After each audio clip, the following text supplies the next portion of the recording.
باب ما جاء فی الریاء، باب ہے ان دلائل کے بارے میں کہ جو آئے ہیں، وارد ہوئے ہیں ریا کے بارے میں۔ آپ جانتے ہیں کہ مصنف کی جو ترتیب ہے اس باب میں، شروع میں انہوں نے توحید کی فضیلت بیان کی، پھر توحید کی تعریف بیان کی، پھر شرک کیا ہے، شرک کتنا برا گناہ ہے، کون کون سے اعمال شرک میں شامل ہیں، پھر اس کے بعد وہ اعمال جو ہمارے دل کے ساتھ تعلق رکھتے ہیں، اعمال قلبیہ ہیں، ان کا تذکرہ کیا کہ ان میں کس طرح شرک ہوتا ہے۔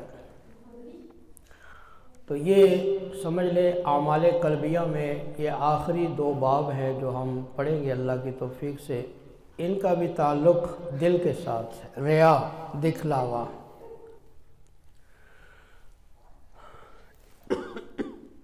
یہ ضد ہے اخلاص کی۔ ریا اخلاص کی ضد ہے۔ شریعت میں یہ مطلوب ہے کہ ہم جو بھی عمل کریں وہ اللہ کے لیے کریں، اللہ کی رضا کے لیے کریں، اور اگر عمل کے اندر جو نیت ہے، نیت میں ریاکاری آ جائے، دکھلاوا آ جائے تو وہ عمل ضائع ہو جاتا ہے۔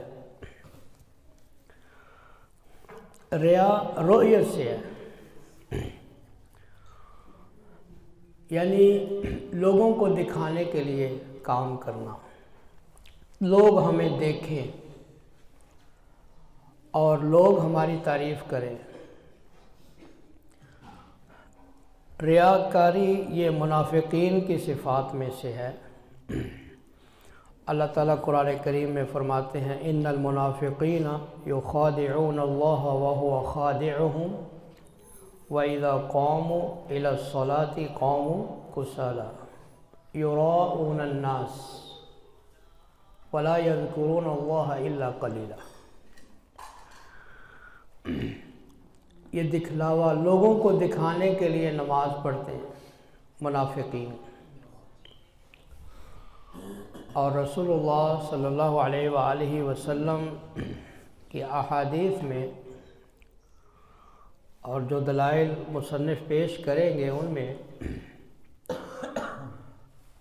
یہ بات ثابت ہوتی ہے کہ ریاکاری جس عمل کے اندر آ جائے وہ عمل بظاہر چاہے کتنا ہی بڑا کیوں نہ ہو، وہ عمل ضائع ہو جاتا ہے، برباد ہو جاتا ہے، چاہے اس پہ کتنے ہی زیادہ پیسے کیوں نہ خرچ کرے، کتنی ہی زیادہ محنت کیوں نہ کرے، اس کا کوئی اجر اور ثواب عامل کو نہیں ملتا۔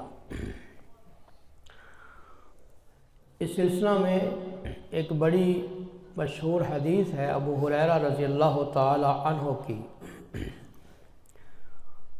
کہ شفیع، شین فا اور یا، شفیع سوال کرتے ہیں ان سے،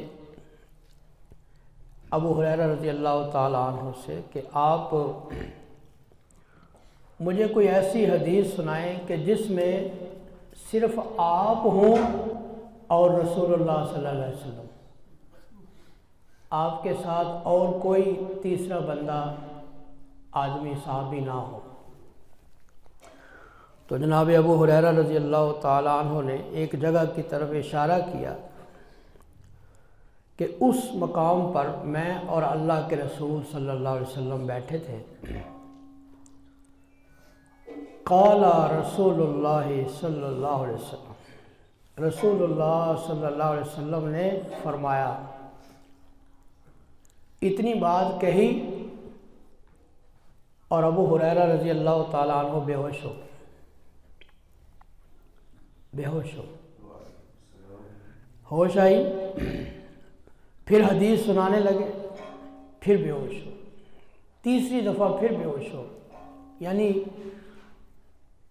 اس کی ایک وجہ یہ ہو سکتی ہے کہ آگے جو حدیث ہے اس کا مضمون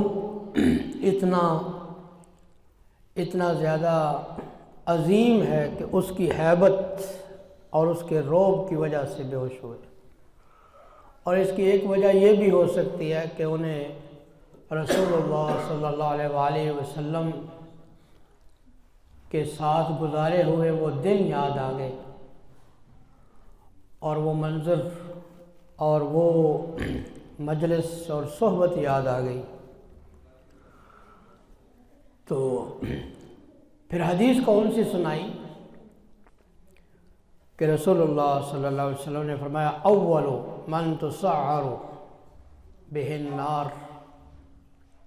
سب سے پہلے جہنم کی آگ جن لوگوں کے اوپر بھڑکائی جائے گی ان کا ذکر کیا۔ سب سے پہلے جہنم کی آگ بھڑکائی جائے گی، سب سے پہلے قاری ہوگا، اور جب ہم قاری کا لفظ سلف صالحین یا احادیث کی روشنی میں بولتے ہیں تو وہ عالم کے معنی میں ہوتا ہے۔ آج کل تو جو صرف قرآن پاک کو ظاہری طور پہ پڑھ سکتا ہو اچھے طریقے سے اس کو قاری کہتے ہیں، لیکن سلف کے ہاں قاری کا جو لفظ ہے وہ عالم کے معنی میں۔ سب سے پہلے عالم کو لایا جائے گا، اللہ تعالیٰ پوچھیں گے کہ تم نے کیا کیا؟ کہے گا تعلمت القرآن علمتہ، میں نے قرآن کو سیکھا، اس کو سکھایا، پڑھتا رہا، پڑھاتا رہا۔ ایک روایت کے اندر آتا ہے کہ میں رات کی تاریکیوں میں اور دن کے اجالوں میں قرآن پڑھتا رہا۔ اللہ اکبر کبیرہ، اللہ تعالیٰ فرمائیں گے کذبت، تو نے جھوٹ بولا، وَتَقُولُ الْمَلَائِكَةُ كَذَبْتَ، اور فرشتے بھی کہیں گے تو نے جھوٹ بولا۔ تو نے یہ کس لیے کیا؟ لِيُقَالَ فُلَانٌ قَارِئٌ، تاکہ لوگ کہیں فلاں بڑا قاری ہے، لوگ کہیں فلاں بڑا عالم ہے، بڑا علامہ ہے، بڑا فہامہ ہے۔ ریاکاری، اسحبوا بہ فی النار، اللہ تعالیٰ فرشتوں کو کہیں گے کہ اس کو پاؤں سے پکڑ کے سر کے بل، منہ کے بل گھسیٹ کے اس کو جہنم کے اندر پھینک دو۔ پھر کس کو لایا جائے گا؟ سخی، اللہ کی راہ میں مال خرچ کرنے والا۔ اللہ کہیں گے تو جھوٹ بولتا ہے، تو نے یہ اس لیے کیا لیقال فلان جواد، تاکہ لوگ کہیں بڑا سخی۔ پھر ایک شہید کو لایا جائے گا، کہے گا قاتلت فی سبیلک حتی قتلت، اللہ میں نے تیرے راہ میں جہاد کیا حتیٰ کہ مجھے قتل کر دیا گیا۔ اللہ کہیں گے تو جھوٹ بولتا ہے، تو نے اس لیے کیا تاکہ لوگ تجھے بہادر کہیں۔ تو اب غور کریں کہ یہ تینوں اعمال بظاہر بہت بڑے اعمال، ان کا اجر و ثواب بہت زیادہ ہے، جتنا بھی بیان کیا جائے کم ہے، لیکن ریاکاری کی وجہ سے یہ تینوں کے تینوں اعمال نہ صرف ضائع ہو گئے بلکہ سب سے پہلے جہنم کے اندر ڈالے جانے والے یہ تین قسم کے لوگ۔ تو اس لیے یہ بڑا ہی گمبھیر معاملہ ہے۔ سلف صالحین میں سے بعض کا یہ قول ہے کہ زندگی میں سب سے زیادہ محنت اور کوشش مجھے کرنی پڑی صرف اس بات پر کہ میں اپنے دل کو اخلاص کے اوپر قائم رکھوں اور ریاکاری سے اپنے آپ کو بچا کے رکھوں۔ تو اس کا تعلق بھی دل کے ساتھ ہے، ریاکاری اور اخلاص۔ اور اس کو اس کتاب میں باب کو لانے کا ایک مقصد یہ بھی ہے کہ یہ بھی شرک ہے، اور یہ شرک اصغر ہے، اور آگے حدیث آئے گی کہ یہ شرک خفی ہے۔ تو ایک موحد مومن جو ہے جس طرح کے شرک اکبر سے اپنے آپ کو، توحید کو خالص رکھتا ہے، اسی طرح شرک اصغر سے بھی اپنے آپ کو خالص رکھتا ہے۔ تو شرک اکبر جو ہے یہ ایمان کی اصل کو ختم کر دیتا ہے۔ شرک اکبر کے بعد آدمی مومن نہیں رہتا، ایمان ہی ختم ہو جاتا ہے، دار اسلام سے ہی خارج ہو جاتا ہے۔ اور شرک اصغر جو ہے یہ ایمان کے کمال کے اندر نقص پیدا کرتا ہے۔ ایمان تو باقی رہتا ہے لیکن اس کے اندر نقص پیدا ہو جاتا ہے۔ تو سب سے پہلے قرآن کریم کی آیت کو دلیل کے طور پر لائے ہیں جو سورۃ الکہف کی ہے۔ اللہ تعالیٰ اپنے پیغمبر محمد کریم صلی اللہ علیہ وسلم کو خطاب کر کے فرماتے ہیں، قل کہہ دو انما انا بشر مثلکم، بے شک میں بشر ہوں تم جیسا۔ اور ہم جانتے ہیں کہ پہلے جتنے بھی انبیاء کرام دنیا میں آئے ان کی اقوام، ان کی امتوں نے جو ان کا انکار کیا، اس کے لیے انہوں نے یہی دلیل پیش کی کہ وہ بشر ہے، ابعث اللہ بشر الرسول۔ اور ہمارے پیارے پیغمبر صلی اللہ علیہ وآلہ وسلم کے رسالت اور نبوت کا انکار کرنے والوں نے بھی یہی کہا۔ تو اللہ تعالیٰ نے فرمایا قل انما انا بشر مثلکم، کہہ دو میں بشر ہوں تم جیسا، لیکن میرے اور تمہارے اندر فرق کیا ہے؟ یوحی الی انما الہکم الہ واحد، میری طرف وحی کی جاتی ہے۔ کیا وحی کی جاتی ہے؟ کہ تمہارا جو معبود ہے وہ ایک ہی معبود ہے، تمہارا الہ ایک ہی الہ ہے، انما الہکم الہ واحد۔ اس سے یہ پتہ چلتا ہے کہ دین اسلام اور دعوت دین کی جو بنیاد ہے وہ اللہ کی توحید ہے۔ یعنی یہاں پر یہ ذکر نہیں کیا گیا کہ وہی تو نماز کی بھی ہے، اللہ نے نماز کا بھی وہی کے ذریعے حکم دیا ہے، روزے کا بھی دیا ہے، حج کا، لیکن بنیادی چیز جو ہے وہ دین کی وہ کیا ہے؟ فمن کان یرجو، جو کوئی امید رکھتا ہے یا جو کوئی خواہش رکھتا ہے، کس کی؟ لقاء ربہ، اپنے رب کی ملاقات کی۔ تو مفسرین نے یہاں پر ملاقات سے مراد اللہ تعالیٰ کی رؤیت اور اللہ تعالیٰ کا دیدار مراد لیا ہے۔ جو شخص چاہتا ہے کہ اپنے رب کا دیدار کرے قیامت کے دن جنت میں، اور کون شخص ہے جو نہیں چاہتا؟ ہر شخص یہ چاہتا ہے، اللہ تعالیٰ کی رؤیت، اللہ کا دیدار، یہ اہل سنہ والجماعہ کے عقیدے میں شامل ہے۔ تو اسے کیا چاہیے؟ فَلْيَعْمَلْ عَمَلًا صَالِحًا، نیک عمل کرے۔ عمل صالح کون سا ہے جس میں دو شرطیں پائی جاتی ہیں؟ ایک یہ کہ اس میں اخلاص ہو، اور دوسرا کیا ہے کہ اس میں مطابعت۔ عمل کرنے والے کی نیت میں اخلاص ہونا چاہیے، اور دوسرے اس عمل کے اندر موافقت ہونی چاہیے رسول اللہ صلی اللہ علیہ وسلم کی سنت کی، آپ کی سنت کے مطابق ہو، وہ عمل صالح ہے۔ موافقت ہے، اتباع ہے، اخلاص نہیں، وہ عمل بھی مردود ہے۔ اور نیت خالص ہے، اتباع نہیں، وہ عمل بھی مردود ہے۔ نیک عمل کرے، اور دوسرا کام کیا کرے؟ وَلَا يُشْرِكْ بِعِبَادَةِ رَبِّهِ أَحَدًا، اپنے رب کی عبادت میں کسی ایک کو شریک نہ کرے۔ اس میں شرک اکبر بھی شامل ہے اور شرک اصغر بھی شامل ہے، یعنی اللہ کے علاوہ کسی اور کی عبادت نہ کرے، یا اللہ کی عبادت میں بندوں کو شریک نہ کرے، اور اسی طرح اخلاص کے اندر، للہیت کے اندر بھی وہ ریاکاری کو شامل نہ کرے، دکھلاوے کو شامل نہ کرے، تو تب کیا ہوگا؟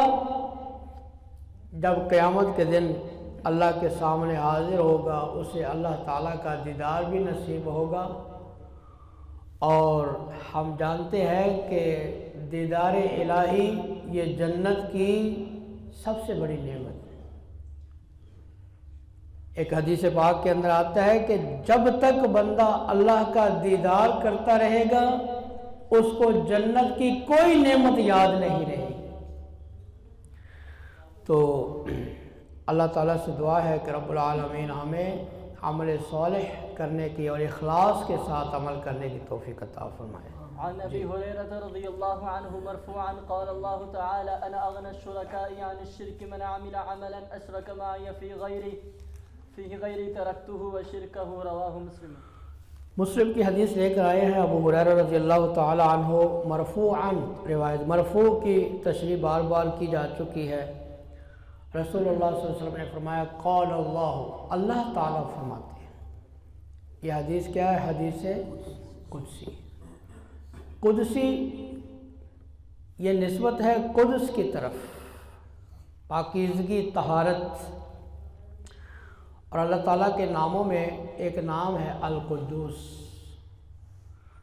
اور حدیث قدسی کی تعریف کیا ہے کہ جس میں لفظ بھی اللہ کی طرف سے ہوتے ہیں اور معنی بھی اللہ کی طرف سے۔ اور حدیث نبوی کیا ہے کہ جس میں معنی اللہ کی طرف سے ہوتا ہے لیکن الفاظ رسول اللہ صلی اللہ علیہ وسلم کی طرف سے ہوتے ہیں۔ تو اللہ تعالیٰ فرماتے ہیں، یعنی حدیث کی عظمت پیارے پیغمبر علیہ السلام براہ راست اللہ سے روایت کر رہے ہیں۔ انا اغنى الشركاء عن الشرك من عمل عملا اشرك معي فيه غیری ترکته وشرکہ۔ انا اغنى الشرکاء، میں تمام شریکوں سے بڑھ کر بے پرواہ ہوں۔ عن الشرک، یعنی جتنے بھی شریک اپنے شرک سے بے پرواہ ہوتے ہیں، میں ان سب سے بڑھ کر بے پرواہ ہوں۔ غنا، اللہ تعالیٰ غنی، بے پرواہ ہونا، یہ اللہ کی صفت ہے۔ اللہ تعالیٰ اپنے بندوں سے، مخلوق سے بے پرواہ ہے، شرک سے بے پرواہ ہے، شریکوں سے بے پرواہ ہے۔ اور قرآن کریم میں اللہ تعالیٰ فرماتے ہیں ان تکفروا فإن اللہ غنی عنکم ولا یرضی لعباده الکفر وإن تشکروا یرضہ لکم۔ اگر تم کفر کرو گے، اللہ تعالیٰ تم سے بے پرواہ ہے، اور اللہ اپنے بندوں کے لیے کفر کو پسند نہیں کرتے، اور اگر تم شکر کرو گے اللہ تعالیٰ اس کو پسند کرتے ہیں۔ موسیٰ علیہ السلام نے اپنی قوم سے کہا تھا ان تکفروا انتم ومن فی الارض جميعا فإن اللہ لغنی حمید۔ اگر تم سارے کے سارے اور زمین میں رہنے والے سب لوگ بھی کافر بن جائیں تب بھی اللہ تعالیٰ بے پرواہ ہے، تعریف کیا۔ اور ایک حدیث قدسی میں آتا ہے جس کے راوی ابو ذر غفاری رضی اللہ تعالیٰ عنہ ہے۔ پیارے پیغمبر علیہ السلام نے فرمایا، اللہ فرماتے ہیں یا عبادی، اے میرے بندو، لو ان اولکم وآخرکم وانسکم وجنکم كانوا على اتقى قلب رجل واحد ما زاد ذلك في ملكي شيئا ولو ان اولکم وآخرکم وانسکم وجنکم كانوا على افجر قلب رجل واحد ما نقص ذلك من ملكي شيئا۔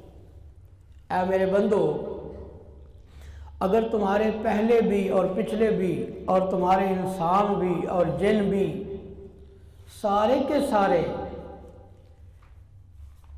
سب سے زیادہ تقوی رکھنے والے کسی ایک آدمی کی طرح، سب سے زیادہ تقوی والے دل کی طرح ان کے دل بن جائیں. یعنی آپ اندازہ کریں کہ آدم علیہ السلام سے لے کر قیامت تک سب سے زیادہ تقوی والا دل کس کا ہو سکتا ہے؟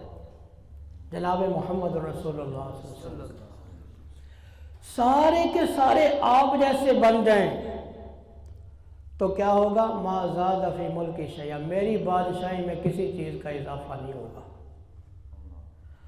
اور سارے کے سارے اگر سب سے بڑے فاجر دل والے بن جائیں، آپ سوچ سکتے ہیں کہ پوری دنیا میں سب سے زیادہ فسق اور فجور اور گناہ والا دل اور کفر والا دل کس کا ہو سکتا ہے؟ سارے کے سارے اگر ایسے بن جائیں، ما نقص ذلک من ملکی شیئا، تو میری بادشاہی میں کسی چیز کی کمی نہیں ہوگی. تو فرمایا میں سب سے بڑھ کر غنی ہوں. من عامل، میں جس کا عمل چاہوں قبول کروں، جس کا چاہوں رد کروں، مجھے کوئی پوچھنے والا نہیں. من عامل عملا اشرک معی فیہ غیری، جو آدمی عمل کرے گا میرے ساتھ کسی کو، میرے علاوہ کسی کو شریک کرے گا، ترکتہ، میں اس کو بھی چھوڑ دوں گا، وشرکہ، اور اس کے شرک کو بھی چھوڑ دوں گا. تو یہ حدیث پاک ریاکاری کی مذمت میں ایک بڑی عظیم حدیث پاک ہے، جس سے یہ پتہ چلتا ہے کہ اللہ تعالیٰ کتنے بے پرواہ ہیں، اور جس سے یہ پتہ چلتا ہے کہ جس عمل کے اندر ریاکاری آ جائے وہ عمل کیا ہو جاتا ہے؟ برباد ہو جاتا ہے، ضائع ہو جاتا ہے، اس کا کوئی ثواب نہیں ملتا ہے. جی.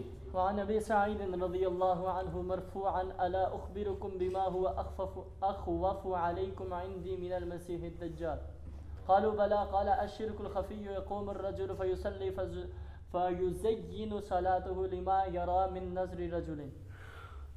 ابو سعید خدری رضی اللہ تعالی عنہ مالک ابن سنان الخدری جلیل القدر صحابی ہیں، رضی اللہ تعالیٰ عنہ مرفوعاً روایت کرتے ہیں، رسول اللہ صلی اللہ علیہ وسلم نے فرمایا الا اخبرکم بما هو اخوف علیکم عندی من المسیح الدجال،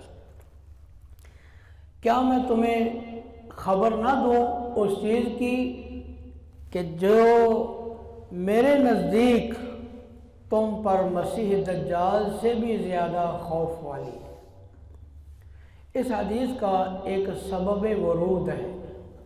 قرآن کریم کی آیات کا سبب نزول ہوتا ہے نا، احادیث کا بعض احادیث کا سبب ورود ہوتا ہے کہ رسول اللہ صلی اللہ علیہ وآلہ وسلم تشریف لائے، کچھ صحابہ کرام بیٹھے تھے اور مسیح دجال کا تذکرہ کر رہے تھے کہ وہ کتنا زیادہ اس کا فتنہ شدید ہوگا، کیا معاملہ ہوگا، اور صحابہ کرام ڈر رہے تھے اس کا ذکر کرتے ہوئے. تو پیارے پیغمبر علیہ السلام کو جب پتہ چلا تو انہوں نے فرمایا کہ میں تمہیں ایسی چیز کی خبر نہ دوں کہ جو مسیح دجال سے بھی زیادہ خوف والی ہے. آپ اندازہ کریں کہ مسیح دجال کا فتنہ کتنا عظیم فتنہ ہے. بلکہ رسول اللہ صلی اللہ علیہ وسلم نے فرمایا کہ آدم علیہ السلام سے لے کر مسیح دجال سے بڑا فتنہ اور اس سے بڑا کوئی فتنہ ہے. ہر پیغمبر نے اپنی قوم کو مسیح دجال کے فتنے سے خبردار کیا، اور وہ کون سی چیز ہے جو مسیح دجال کے فتنے سے بھی زیادہ شدید ہوگی؟ صحابہ کرام تڑپ گئے، قالوا بلا، اللہ کے پیغمبر کیوں نہیں، ضرور بتائیں. یہاں سے ایک تعلیم کا، تربیت کا ایک انداز بھی پتہ چلتا ہے کہ ایک استاد شاگردوں کو پہلے سوال کر کے پھر ان کو کسی چیز کی تعلیم دے، یعنی سوال کر کے ان کے دل میں ذوق اور شوق کو بڑھائے، پھر اس کے بعد ان کو وہ چیز بتائے، اس کا زیادہ اثر ہوتا ہے۔ کیوں نہیں اللہ کے پیغمبر ضرور فرمایا الشرک الخفی، مخفی شرک، ریاکاری۔ اس کو شرک الخفی کیوں کہا؟ کہ یہ چھپا ہوتا ہے دل کے اندر، کسی انسان کو بندے کے دل کی حالت کا پتہ نہیں چلتا، اس کے دل میں کیا ہے، ریاکاری ہے یا اخلاص ہے، اسی لیے اس کو شرک الخفی کہا گیا۔ یقوم الرجل، آدمی کھڑا ہوتا ہے، فیصلی، نماز کے لیے نماز پڑھتا ہے، فیزین صلاتہ، اپنی نماز کو زیادہ مزین کر دیتا ہے، لما یرا من نظر رجل، ایک آدمی کے دیکھنے کی وجہ سے، کہ وہ دیکھتا ہے کہ ایک بندہ مجھے دیکھ رہا ہے، یا من نظر رجل، دیکھتا ہے کہ ایک آدمی مجھے دیکھ رہا ہے، اس کی وجہ سے اپنی نماز لمبی کر دیتا ہے، خشوع خضوع کرنے لگتا ہے، تاکہ یہ آدمی مجھے دیکھ رہا ہے، یہ سمجھے کہ میں بہت بڑا پرہیزگار ہوں۔ تو فرمایا کہ یہ شرک خفی ہے، اس کو شرک خفی بھی کہتے ہیں، شرک اصغر بھی کہتے ہیں۔ یہ ریاکاری، فرمایا کہ یہ مسیح دجال کے فتنے سے بڑا فتنہ ہے، اس سے زیادہ خطرناک ہے۔ مسیح دجال سے زیادہ خطرناک کیوں ہے؟ کہ مسیح دجال تو آئے گا قرب قیامت، اور انہی لوگوں کے لیے فتنہ ہوگا جو اس وقت زندہ ہوں گے۔ یہ ریاکاری زیادہ خطرناک کیوں ہے؟ کہ یہ سارے ہر دور میں ہر ایک کے لیے یہ فتنہ ہے۔ اور اس حدیث پاک میں ایک بات اور غور طلب ہے کہ پیارے پیغمبر علیہ السلام یہ کن کو کہہ رہے ہیں؟ یہ صحابہ کرام کو کہہ رہے ہیں کہ تمہارے اوپر مجھے زیادہ خوف ہے مسیح دجال سے بڑھ کے۔ وہ صحابہ کرام کہ جن کے بارے میں ہمارا ایمان ہے کہ تمام انبیاء کی امتوں میں سب سے زیادہ ایمان والے اور عظمت والے اگر کوئی گروہ تھا تو وہ صحابہ کرام کا گروہ تھا، رضوان اللہ علیہ اجمعین۔ ان کے بارے میں بھی اگر پیارے پیغمبر علیہ السلام ڈر رہے ہیں تو میری اور آپ کی کیا حیثیت ہے؟ ہمیں اس سے زیادہ خبردار ہونا چاہیے۔ جی۔ باب من الشرک ارادۃ الانسان بعملہ الدنیا، باب من الشرک ارادۃ الانسان بعملہ الدنیا۔ یہ باب بھی اصل میں پچھلے باب کے ساتھ ہی تعلق رکھتا ہے۔ کہتے ہیں کہ شرک میں سے ایک قسم یہ بھی ہے کہ انسان اپنے عمل کے ذریعے دنیا کا ارادہ کرے۔ ریاکاری اور اس باب میں فرق کیا ہے؟ باب الریا یہ زیادہ عام ہے، اس میں شہرت بھی ہے، اس میں دنیا کا مفاد بھی ہے، اس میں ہر چیز آ جاتی ہے۔ لیکن یہ باب خاص ہے دنیا کی نیت کے ساتھ، کہ کوئی آدمی عمل کرتا ہے اس لیے کہ مجھے دنیا حاصل ہو جائے، دنیا کا مال حاصل ہو جائے، دنیا کی کمائی، دنیا کے فائدے، اس میں شہرت کا عمل دخل نہیں ہے اس باب کے اندر۔ تو یہ بھی ریاکاری کے باب کے اس کے دائرے کے اندر ہی آتا ہے کہ عمل کرتے ہوئے ہمیں اللہ کی رضا اور آخرت پیش نظر نہیں ہے، دنیا پیش نظر ہے، دنیا کمانے کے لیے، دنیا کے فائدے کے لیے۔ فرمایا کہ یہ بھی شرک کے اندر شامل ہے۔ جی۔ وقول اللہ تعالی من کان یرید الحیاۃ الدنیا وزینتها نوفی الیہم اعمالہم فیہا۔ جی، سورہ ہود کی یہ آیت مبارکہ ہے۔ اللہ تعالیٰ فرماتے ہیں من کان یرید الحیاۃ الدنیا وزینتها نوفی الیہم اعمالہم فیہا وہم فیہا لا یبخسون اولئک الذین لیس لہم فی الآخرۃ الا النار وحبط ما صنعوا فیہا وباطل ما کانوا یعملون۔ من کان یرید الحیاۃ الدنیا، جو آدمی ارادہ کرتا ہے دنیا کا، یعنی کام آخرت والا ہے، ارادہ دنیا کا ہے، کام آخرت والا کر رہا ہے، عبادت کر رہے ہیں اللہ کی، لیکن نیت کیا ہے؟ مجھے دنیا مل جائے، مجھے مال مل جائے، وزینت، اور دنیا کی زینت کا ارادہ کرتا ہے۔ اور دنیا کی زینت کیا ہے؟ قرآن کریم میں اللہ فرماتے ہیں المال والبنون زینت الحیات الدنیا، مال اور بیٹے یہ دنیا کی زینت ہے۔ اور قرآن کریم میں اللہ فرماتے ہیں زُیِّنَ لِلنَّاسِ حب الشہوات من النساء والبنین والقناطیر المقنطرة من الذهب والفضة والخیل المصومة والانعام والحرث، یہ چیزیں دنیا میں نساء، بنین، والقناطیر المقنطرة من الذهب والفضة، سونا چاندی، اور والخیل المصومة والانعام والحرث، سواریاں، گھوڑے، چوپائے، کھیتیاں، یہ سب فرمایا لوگوں کے لیے مزین کا ذالک متاع الحیات الدنیا، یہ دنیا کے سامان ہے، دنیا کی زینت ہے۔ جو دنیا کی زینت کے لیے کام کرتا ہے، فرمایا نوفی الیہم اعمالہم فیہا، ان کے عملوں کا بدلہ ہم دنیا میں ہی ان کو دے دیتے ہیں، آخرت میں ان کو کچھ وَهُمْ فِيهَا لَا يُبْخَسُونَ، دنیا میں کوئی کمی نہیں ہوتی، لیکن آخرت میں کیا ہوتا ہے؟ أُولَٰئِكَ الَّذِينَ لَيْسَ لَهُمْ فِي الْآخِرَةِ إِلَّا النَّارُ، الْعِيَاذُ بِاللَّهِ، آخرت میں ان کے لیے سوائے جہنم کی آگ کے اور کچھ نہیں۔ وَحَبِطَ مَا عَمَلُوا مَا صَنَعُوا فِيهَا، جو عمل کیا تھا دنیا میں ہی ضائع ہو گیا۔ وَبَاطِلٌ مَا كَانُوا يَعْمَلُونَ، جو عمل کیا باطل ہے۔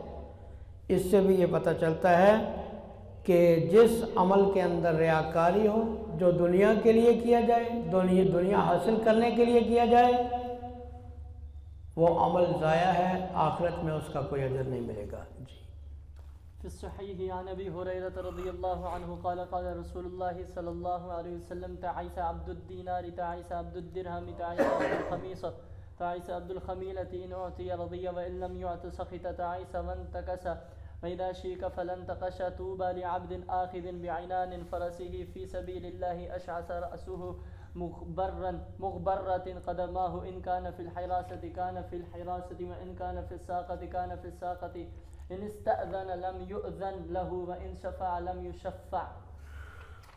بڑی عجیب حدیث پاک ہے، صحیح بخاری کی، ابو ہریرہ رضی اللہ تعالیٰ عنہ اس کے راوی ہیں، رسول اللہ صلی اللہ علیہ وسلم نے فرمایا تعیس عبد الدینار، تعیس عین کی کسرہ کے ساتھ بھی ہے، عین کے فتح کے ساتھ، تعیسہ بھی ہے، تعیسہ جس طرح چاہے پڑھے، ہلاک ہو گیا۔ کون؟ عبد الدینار، دینار کا بندہ۔ تعیسہ عبد الدرہم، ہلاک ہو گیا درہم کا بندہ۔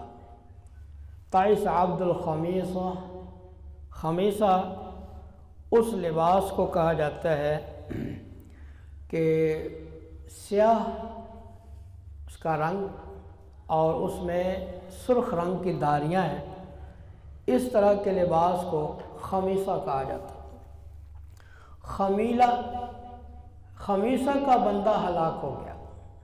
تعیس عبد الخمیلہ، خمیلہ زمین پر بچھانے کے لیے کوئی دری جو نقش و نگار والی، جس کے کنارے جھالردار ہوں، تو خمیلہ کا بندہ ہلاک ہو گیا۔ یعنی چار چیزیں آپ نے فرمائی، دینار کا بندہ، درہم کا بندہ، خمیصہ یعنی لباس کا بندہ، خمیلہ بچھونے کا بندہ، دری چادر کا بندہ۔ پیارے پیغمبر علیہ السلام نے یہاں پر عبد کا لفظ بولا ہے کہ یہ بندہ ہے، یعنی دینار کے ساتھ، درہم کے ساتھ، دنیا کے لباس، دنیا کی زیب و زینت، دنیا کی چیزوں کے ساتھ اس کو اتنی محبت ہے کہ بس اس کا ہم اور غم صرف یہی دنیا ہے، دنیا کا روپیہ پہ، ہر کام دنیا کے فائدے کے لیے، گویا یہ اس کا بندہ ہے، عبد ہے۔ اور آگے اس کی نشانی بتائی پیارے پیغمبر نے، اس کی علامت کیا ہے؟ اذا اعطی ان اعطی رضی وان لم یعط سخط، اگر اس کو دنیا کا مال دے دیا جائے راضی رہتا ہے، نہیں ملتا تو ناراض ہو جاتا ہے۔ دنیا ملتی رہے بڑا ہی خوش ہے۔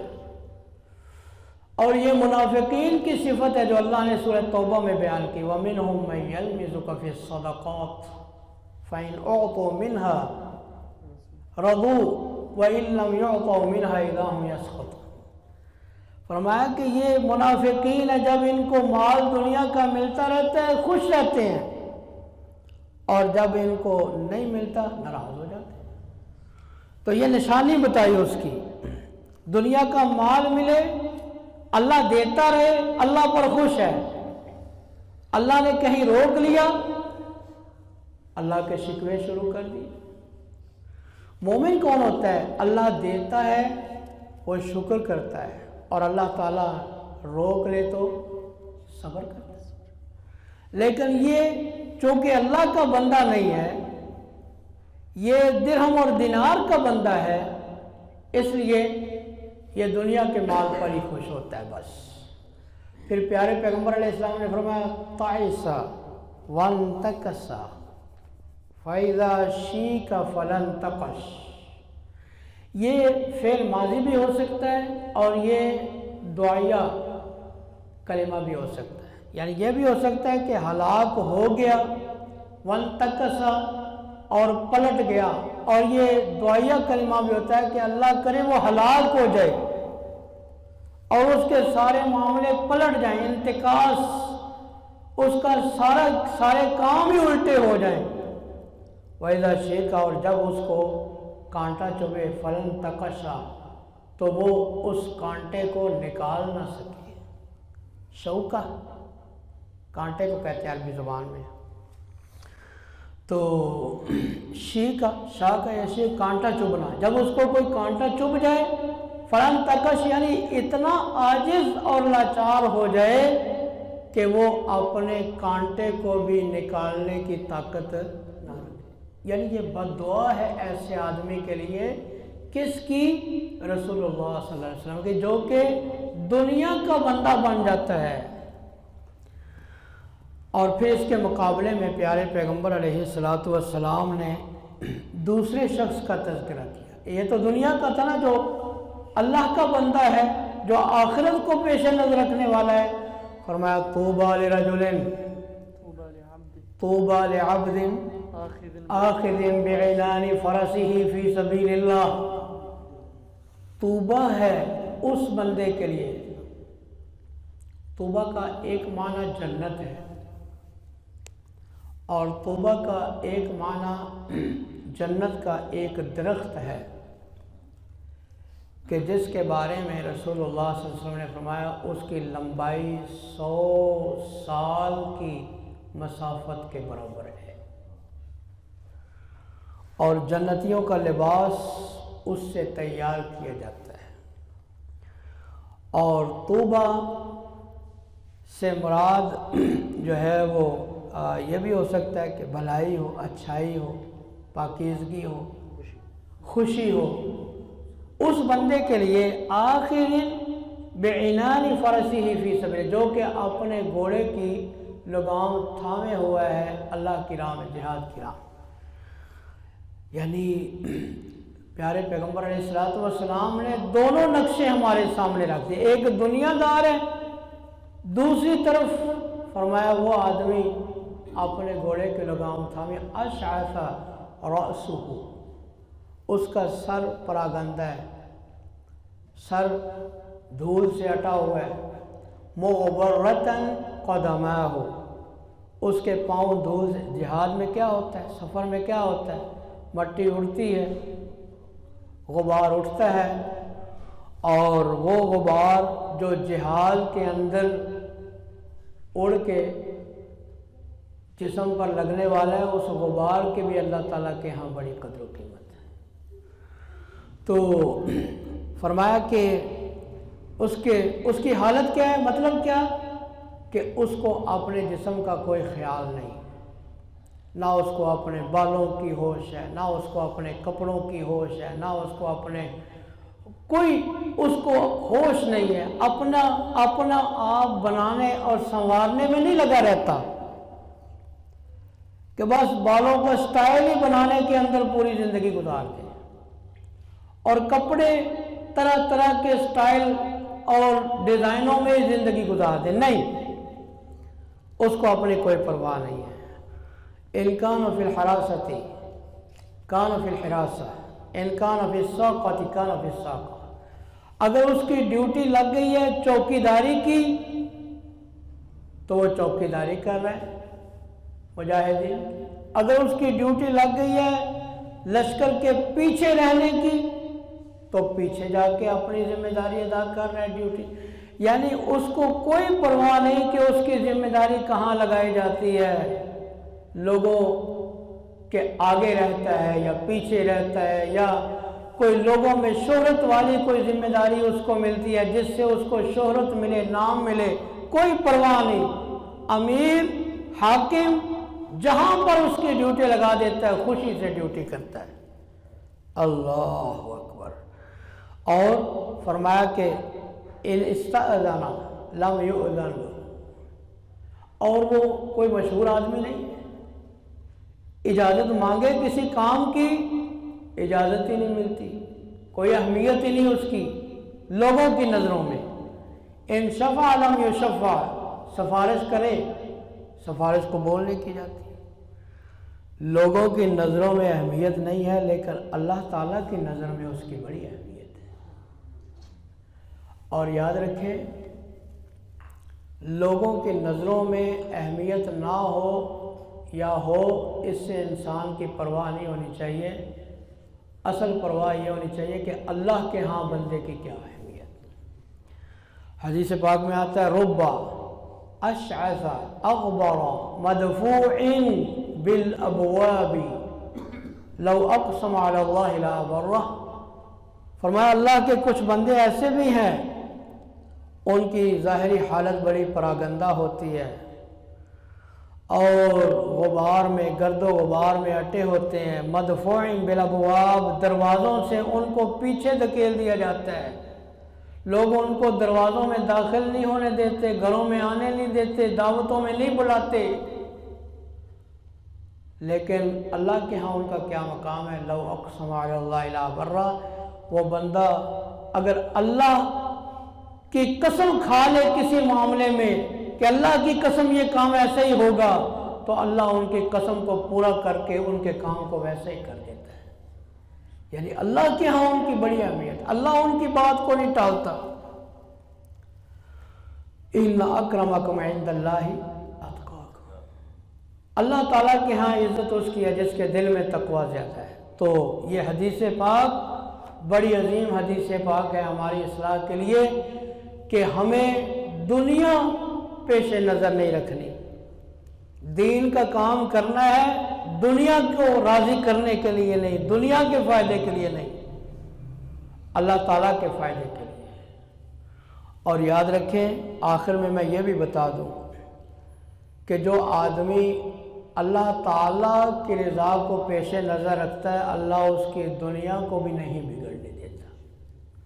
عبداللہ بن مسعود رضی اللہ تعالیٰ عنہ کی حدیث ہے ابن ماجہ میں، رسول اللہ صلی اللہ علیہ وسلم نے فرمایا من جعل الہموم ہما واحدا ہم الآخرۃ کفاہ اللہ ہم دنیاہ ومن تشبثت به الہموم فی احوال الدنیا لم یبال اللہ به فی ای وادیتها حلق، فرمایا جو شخص ساری فکریں چھوڑ کر آخرت کی فکر لگا لے اپنے آپ کو، اللہ تعالیٰ اس کی دنیا کی فکر کے لیے اس کے لیے کافی ہو جاتا ہے۔ اور جس کی فکریں دنیا کے احوال کے اندر منتشر ہو جائیں، اللہ کو اس کی کوئی پرواہ نہیں ہوتی کہ وہ کس وادی کے اندر جا کے ہلاک ہوتا ہے، اس کی دنیا بھی برباد ہے، اس کی آخرت بھی برباد ہے۔ تو اللہ سبحانہ و تعالیٰ سے دعا ہے کہ رب العالمین ہمیں شرک اکبر سے بھی محفوظ فرمائے اور اللہ ہمیں شرک اصغر سے بھی محفوظ فرمائے، اور سارے اعمال اللہ ہمیں اپنی رضا کے لیے کرنے کی توفیق عطا فرمائے۔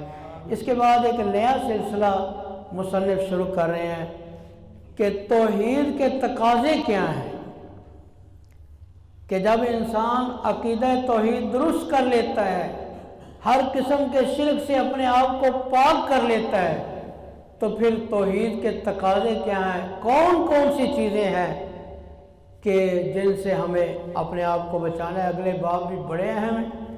اللہ تعالی ہمیں اخلاص عطا فرمائے۔